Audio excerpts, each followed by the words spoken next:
नमस्कार विद्यार्थी मित्रांनो, लक्ष्य सरकारी नोकरी या एज्युकेशनल चॅनलवर आपले पुन्हा एकदा स्वागत। मित्रांनो, आज आपण पोलीस भरती, आरोग्य भरती, रेल्वे भरती आणि कारागृह भरती तसेच इतर ज्या काही सर्वसेवा भरती असतात बघा, तर त्यासाठी लागणारे आवश्यक असे चालू घडामोडीचे प्रश्न या ठिकाणी आपण माहिती सगळं कव्हर करून घेणार आहोत। सर्व प्रश्न IMPS आहेत, त्यासाठी व्हिडिओ आपल्याला शेवटपर्यंत नक्की पाहायचा आहे। आजचा आपला भाग असणार आहे 379वा। या भागामध्ये आपण 18 नोव्हेंबर 2025 या दिवसातील महत्त्वाचे चालू घडामोडीचे प्रश्न या ठिकाणी कव्हर करून घेणार आहोत।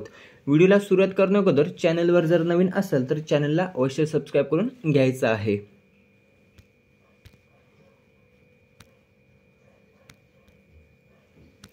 प्रश्न पहिला आहे, पहिल्या आदिवासी क्रीडा संमेलन 2025 आयोजन हे कोठे करण्यात आले होते? तर नुकतंच बघा, पहिल्या आदिवासी क्रीडा संमेलन 2025 आयोजन हे पर्याय अ कारगिल लडाख या ठिकाणी बघा याचं आयोजन हे करण्यात आलं होतं। एक पर्याय लक्षात ठेवायचा आहे पुणे महाराष्ट्र। तर पुणे महाराष्ट्र या ठिकाणी बघा देशातील पहिला खासदार क्रीडा महोत्सव, देशातील पहिला खासदार क्रीडा महोत्सव हा पुणे या ठिकाणी आयोजित करण्यात येणार आहे, हे देखील लक्षात ठेवायचं आहे। आणि इथे प्रश्न काय विचारला आहे, पहिल्या आदिवासी क्रीडा संमेलन 2025 आयोजन, तर ते कारगिल लडाख या ठिकाणी त्याचं आयोजन हे करण्यात आलेलं आहे। दोन्ही प्रश्न महत्त्वाचे आहेत, येणाऱ्या भरतीसाठी उपयुक्त आहेत। आता या पहिल्या आदिवासी क्रीडा संमेलन 2025 आयोजन कारगिल लडाख या ठिकाणी करण्यात आले असून तारीख जर आपण पाहिली तर 14 ते 15 नोव्हेंबर 2025 या दरम्यान ही स्पर्धा आयोजित करण्यात आली होती। यामध्ये 200हून अधिक खेळाडू हे सहभागी झाले होते। 200हून अधिक आदिवासी खेळाडू हे या ठिकाणी सहभाग झाले होते। आता या पहिल्या आदिवासी क्रीडा संमेलनाचं आयोजन करण्यामागचा उद्देश जर आपण पाहिला तर आदिवासी युवकांना क्रीडा क्षेत्रात प्रोत्साहन देणे, त्यांची ओळख निर्माण करणे तसेच आत्मविश्वास वाढवणे हा यामागचा उद्देश आहे। त्यानंतरचा पुढचा प्रश्न आहे, गरुड 2025 हवाई दल युद्ध सराव कोणत्या दोन देशांदरम्यान आयोजित करण्यात आला आहे? तर गरुड 2025 हा हवाई दल युद्ध सराव पर्याय क भारत आणि फ्रान्स या दोन देशांदरम्यान आयोजित करण्यात आलेला आहे। आता याचं आयोजन कोणत्या देशात करण्यात आलेलं आहे? तर फ्रान्स या देशामध्ये याचं आयोजन हे करण्यात आलेलं आहे। 2025 ची जी काही आवृत्ती आहे, कितवी आहे? तर 8वी आवृत्ती आहे बघा, 8वी आवृत्ती। आणि या 8व्या आवृत्तीचं आयोजन हे फ्रान्स देशामध्ये करण्यात आलेलं आहे। फ्रान्समध्ये कोठे? तर मोंट दे मार्सन हवाई तळ, मोंट दे मार्सन हवाई तळ फ्रान्स या ठिकाणी या 8व्या आवृत्तीचं आयोजन हे करण्यात आलेलं आहे। भारत आणि फ्रान्स या दोन देशांदरम्यान गरुड हा जो काही हवाई युद्ध सराव असतो बघा, तर तो आयोजित करण्यात येतो। याची सुरुवात केव्हा झाली होती? तर 2003 साली बघा या गरुड युद्ध सरावाची सुरुवात ही झाली होती 2003 साली।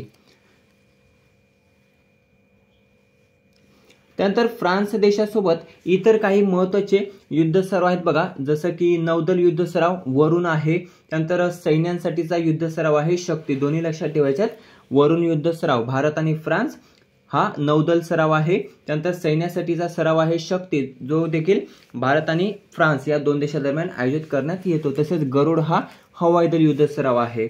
एक लक्षात ठेवायचा आहे, फ्रिंजेक्स नावातच बघा फ्रान्स आहे, फ्रिंजेक्स हा देखील भारत आणि फ्रान्स या दोन देशांदरम्यान आयोजित करण्यात येणारा युद्ध सराव आहे। आता युद्ध सराव आहे हवाई दलाचा, तर भारताचे जे काही हवाई दलाचे प्रमुख जे आहेत बघा, तर ते त्या ठिकाणी सरावासाठी पोहोचलेले आहेत, हे देखील लक्षात ठेवायचं आहे। सध्या प्रमुख कोण आहेत हवाई दल प्रमुख? तर अमरप्रीत सिंह हे सध्या हवाई दल प्रमुख असून उप कोण आहेत? तर SP धारकर आहेत बघा, SP धारकर।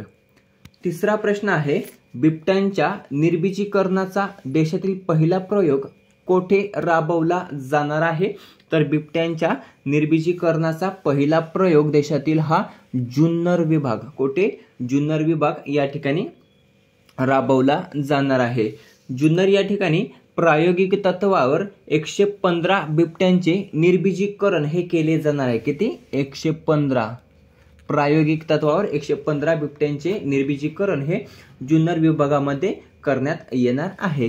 पुणे आणि जुन्नर बफर झोनमध्ये बांबूंची भिंत देखील उभारली जाणार आहे, जशी ताडोबा राष्ट्रीय उद्यानामध्ये बघा ताडोबामध्ये, तर तशीच भिंत पुणे आणि जुन्नर बफर झोनमध्ये बघा ही बांबूची भिंत उभारली जाणार आहे.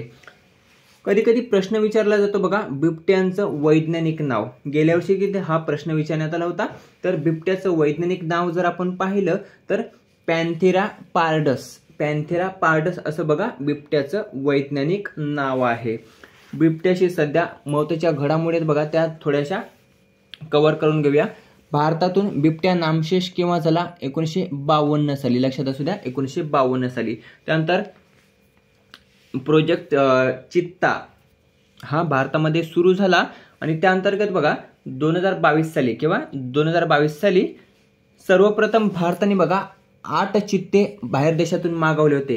कोणत्या देशातून? तर नमिबियातून बघा 8 चित्ते मागवले होते 2022 साली. त्यानंतर 2023 साली दक्षिण आफ्रिकेतून 12 चित्ते मागवले होते. दक्षिण आफ्रिकेतून 12 चित्ते. आणि त्यानंतर आता या वर्षी बोत्सवाना या देशातून पुन्हा एकदा 8 चित्ते मागवण्यात आलेले आहेत. किती? 8 चित्ते. लक्षात असू द्या. बिबट्यांचं तिसरं घर कोणतं असणार आहे? भारतातील तिसरं घर बिबट्यांचं कमेंटमध्ये उत्तर सांगायचं आहे. 10-15 दिवसापूर्वीचाच प्रश्न आहे बघा, IMP प्रश्न आहे. बिबट्याचं भारतातील तिसरं घर कोणतं असणार आहे त्याचं उत्तर आपल्याला कमेंट करून सांगायचं आहे. हे जे काही 20 बिबटे आणले होते बघा नमिबिया आणि दक्षिण आफ्रिकेतून, तर ते कोठे ठेवण्यात आले होते? तर कुनो राष्ट्रीय उद्यान जे मध्य प्रदेशमध्ये आहे बघा, तर त्या ठिकाणी ते ठेवण्यात आले होते. पुढचा 4था प्रश्न आहे, वनमंत्री कोण आहेत? महाराष्ट्राचे नाईक आहेत बघा, नाईक. पुढचा प्रश्न आहे 4था, हॉर्नबिल महोत्सव 2025 साठी कोणत्या देशाला कंट्री पार्टनर म्हणून नुकतंच नियुक्त करण्यात आलेले आहे? तर हॉर्नबिल महोत्सव 2025 जो काही नागालँडमध्ये आयोजित करण्यात येतो बघा, नागालँड या राज्यामध्ये, तर त्या नागालँडमध्ये आयोजित होणाऱ्या हॉर्नबिल महोत्सव 2025 साठी UK पर्याय ब, UKला बघा कंट्री पार्टनर म्हणून नुकतंच नियुक्त करण्यात आलेलं आहे. UK म्हणजेच ब्रिटन. तर ब्रिटनचे सध्याचे पंतप्रधान कोण आहेत? कियर स्टारमर आहेत बघा, कियर स्टारमर. गेल्या वर्षी हा देखील प्रश्न विचारण्यात आला होता, ब्रिटनचे पंतप्रधान कोण आहेत? तर कियर स्टारमर हे ब्रिटनचे पंतप्रधान असून काही दिवसांपूर्वी ते भारत दौऱ्यावर देखील आले होते आणि काही महत्त्वाचे 4 की 5 करार देखील त्यामध्ये झाले होते. कोण आहेत? कियर स्टारमर. आता या हॉर्नबिल महोत्सवाचं आयोजन हे 1 ते 10 डिसेंबर 2025 दरम्यान होणार असून हा जो काय हॉर्नबिल महोत्सव आहे बघा, तर तो नागालँड राज्याचा सर्वात मोठा उत्सव आहे. प्रश्न हा देखील विचारला जातो, हॉर्नबिल महोत्सव कोणत्या राज्यामध्ये आयोजित करण्यात येतो? तर नागालँड या राज्यामध्ये त्याचं आयोजन हे केलं जातं. यावर्षी कुठे आयोजन करण्यात आलेलं आहे? तर ठिकाण आहे किसामा गाव या ठिकाणी त्याचं आयोजन हे करण्यात आलेलं आहे. जर नागालँड बाबत आपण माहिती पाहिली तर नेफ्यू रिओ हे नागालँडचे मुख्यमंत्री आहेत आणि कोहिमा ही नागालँडची राजधानी आहे. 5वा प्रश्न आहे, यंदाचा द आर्का गिदान प्राइज पारितोषिक कोणत्या लघुपटास जाहीर झालेला आहे? हा जो काही द आर्का गिदान प्राइज पारितोषिक आहे बघा, तर ते दरवर्षी लघुपटास बघा जाहीर केले जाते आणि यावर्षीचा पर्याय क वोवन हा जो काही लघुपट आहे बघा, वोवन, तर या वोवन लघुपटास यावर्षीचा द आर्का गिदान प्राइज पारितोषिक हा नुकतंच जाहीर झालेला आहे. आता हा जो काही वोवन लघुपट आहे बघा, तर तो कोणाचा आहे? तर पुण्याचा एक तरुण आहे बघा, अक्षय काकडे, नाव लक्षात ठेवायचं आहे. अक्षय काकडे यांचं लघुपट आहे बघा वोवन, ज्याला नुकतंच द आर्का गिदान प्राइज पारितोषिक जाहीर झालेला आहे. हा कोणासाठी जाहीर होतो? तर बघा ओपन सोर्स AI मॉडेल्सच्या आधाराने चित्रपट निर्मिती करणाऱ्यांसाठी ही स्पर्धा आयोजित करण्यात येते. कोणास? तर ओपन सोर्स AI मॉडेल्सच्या आधाराने चित्रपट निर्मिती करणाऱ्यांसाठी ही स्पर्धा आयोजित करण्यात येते. हा जो काही वोवन लघुपट आहे तर तो 3 मिनिटांचा लघुपट आहे. किती? 3 मिनिटांचा. AIच्या मदतीने तो बनवण्यात आला असून हा एक सायन्स फिक्शन लघुपट आहे. काय? Science fiction. पुन्हा एकदा सांगतो, 3 मिनिटाचा लघुपट आहे, AIच्या मदतीने तयार करण्यात आलेला आहे आणि हा एक सायन्स फिक्शन लघुपट आहे.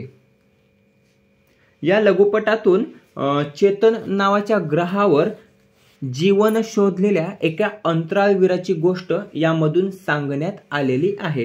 हे देखील लक्षात ठेवायचं आहे. पर्यायांमध्ये बघा याबद्दल माहितीही विचारली जाते. मॅक्सेनेट स्टुडिओमध्ये जे काही कार्यक्रम पार पडला बघा, तर त्यामध्ये याची घोषणाही करण्यात आली होती. पुढचा 6वा प्रश्न आहे, दोन्ही लक्षात ठेवायचे आहेत. वोवन हा जो काही लघुपट आहे त्याचे दिग्दर्शक लक्षात ठेवायचे आहेत अक्षय काकडे आहेत बघा, अक्षय काकडे पुण्यातील आहेत. कोणत्या राज्यातील 50 हिऱ्यांना GI टॅग हा प्रदान करण्यात आलेला आहे? तर नुकतंच बघा मध्य प्रदेश राज्यातील 50 हिऱ्यांना GI टॅग हा प्रदान करण्यात आलेला आहे. काल आपण GI टॅग बद्दल भरपूर माहिती पाहिलेली, आज आपण पुन्हा एकदा रिपीट करणार नाही आहोत, फक्त IMP टॉपिक इथे कव्हर करून घेऊया. हे जे काही 50 हिरे आहेत बघा, 50 हिरे, तर याला GI टॅग प्राप्त झाला असून मध्य प्रदेशमधील ते 21वे उत्पादन ठरलेलं आहे. GI टॅग प्राप्त असणारे 21वे उत्पादन. 50 हा भारतातील एकमेव हिरे उत्पादक जिल्हा आहे. परीक्षेमध्ये प्रश्न विचारण्यात आला आहे, भारतातील एकमेव हिरे उत्पादक जिल्हा कोणता? तर पन्ना हा भारतातील एकमेव हिरे उत्पादक जिल्हा आहे. त्याला डायमंड सिटी म्हणून देखील ओळखलं जातं. डायमंड सिटी म्हणून तो प्रसिद्ध आहे. 50 हिरे कार्यालय 1961 पासून किंवा 1961 पासून कार्यरत आहे. 1961 पासून. आता मध्य प्रदेश मधील आहे ते, तर मध्य प्रदेशचे सध्याचे मुख्यमंत्री कोण आहेत? मोहन यादव आहेत बघा, मोहन यादव. मध्य प्रदेशची राजधानी आहे भोपाळ. पुढचा 7वा प्रश्न आहे, दुर्गा ड्रोन स्क्वाड्रन खालीलपैकी कोणी लॉन्च केले आहे? तर दुर्गा ड्रोन स्क्वाड्रन हे खालीलपैकी पर्याय क BSF बॉर्डर सिक्युरिटी फोर्स ज्याला आपण म्हणतो, तर यांनी बघा दुर्गा ड्रोन स्क्वाड्रन हे लॉन्च केलेले आहे, जे पहिले पूर्णपणे महिला ड्रोन ऑपरेशन युनिट असणार आहे. प्रश्न फिरवून विचारला जाऊ शकतो, पहिले पूर्णपणे महिला ड्रोन ऑपरेशन युनिट कोणते? तर दुर्गा ड्रोन स्क्वाड्रन जे BSF ने लॉन्च केलेले आहे. आता BSF ने लॉन्च केलेले आहे, तर BSF ची स्थापना विचारली जाऊ शकते. 1965 साली BSF ची स्थापना झाली होती. बॉर्डर सिक्युरिटी फोर्स असा त्याचा फुल फॉर्म आहे. आणि स्थापना ही जी काही करण्यात आली होती बघा, तर ती भारत आणि पाकिस्तान यांच्या युद्धानंतर बघा करण्यात आली होती. जे काही युद्ध झालं होतं बघा भारत आणि पाकिस्तानचं, तर त्या युद्धानंतर याची स्थापना करण्यात आली होती. जशी ITBP ची स्थापना करण्यात आली होती बघा चीन युद्धानंतर, 1962 साली जे काही चीन युद्ध झालं होते बघा, तर त्या चीन युद्धानंतर ITBP ची स्थापना करण्यात आली होती. आणि तसंच पाकिस्तानसोबत युद्ध झालं त्यानंतर BSF ची स्थापनाही करण्यात आली होती. सध्या प्रमुख कोण आहेत BSF चे? तर दलजित सिंह चौधरी हे सध्याचे BSF चे प्रमुख आहेत. 8वा प्रश्न आहे, ग्लोबल एनर्जी लीडर्स समिट 2025 आयोजन कोठे करण्यात येणार आहे? तर पर्याय ड पुरी ओडिसा. पुरी ओडिसा या ठिकाणी ग्लोबल एनर्जी लीडर्स समिट 2025 आयोजन हे करण्यात येणार आहे. आता आयोजक कोण असणार आहेत? तर TBI आणि IIT कानपूर तसेच ओडिसा राज्य सरकारचे ऊर्जा विभाग हे या ग्लोबल एनर्जी लीडर्स समिट 2025 आयोजक असणार आहेत. आयोजन आहे पुरी ओडिसा या ठिकाणी. थीम जर विचारली तर थीम आहे बघा powering India sufficiency balance innovation अशी यावर्षीची थीम आहे. यामागचा उद्देश काय आहे? तर नेट झिरो साध्य करण्याच्या राष्ट्रीय दृष्टिकोनाला चालना देणे हा यामागचा उद्देश आहे. मित्रांनो, हे झाले आजचे महत्त्वाचे चालवणीचे प्रश्न जे आपण या ठिकाणी माहिती सगळं कव्हर करून घेतलेले आहेत. आता आपण फक्त रिव्हिजन कव्हर करून घेऊया, फक्त प्रश्न आणि उत्तर, म्हणजे आपल्या चांगलं लक्षात राहून जाईल.